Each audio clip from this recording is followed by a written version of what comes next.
ఇంటి కోసం, లోకంలో బంధువుల కోసం, కొంతమంది కార్యక్రమాల కోసం అప్పులు చేసేస్తారండి. దయచేసి మీకు చేతులు జోడించి చెప్తున్నాను, లోక సంబంధమైన విషయాల కోసం అప్పుల్లోకి వెళ్ళకండి. వెళ్ళారా దేవుడి కోసం మీరు ఏమీ చేయలేరు. నేను దేవుని కోసం అప్పులు చేశాను, ఆ అప్పుల్లో ఉన్న నాకే చాలా కష్టంగా ఉంది.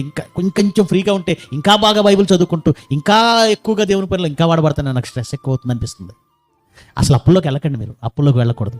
కానీ చాలామంది దేవుని పని కోసం అంటే ఒక 5,000 తీయలేని మనుషులు కూడా అండి, ఇంట్లో కార్యక్రమాలు, పిల్ల ఫంక్షన్ కార్యక్రమం, పెళ్ళి అనగానే లక్షలు బయటికి తీసుకొచ్చేస్తున్నారండి. పేదవాళ్ళు అనుకున్న వాళ్ళు కూడా ఎక్కడే వీళ్ళకి లక్షలు ఇంత భారీకి ఎందుకు చేయాలంటే అప్పులు ఎందుకు? కనుక లోక సంబంధమైన మనుష్యులను బట్టి మీరు ఆశపడకండి, వాళ్ళని ఫాలో అవ్వకండి, వాళ్ళ వెనక పరుగులు తీయకండి. మీరు మూలుగు దేవుని కోసం అయి ఉండాలి తప్ప, మీ బాధ, మీ కష్టాలు దేవుని కోసం అయి ఉండాలి తప్ప లోక సంబంధమైన వాటి వెనక పరుగులు తీయకండి.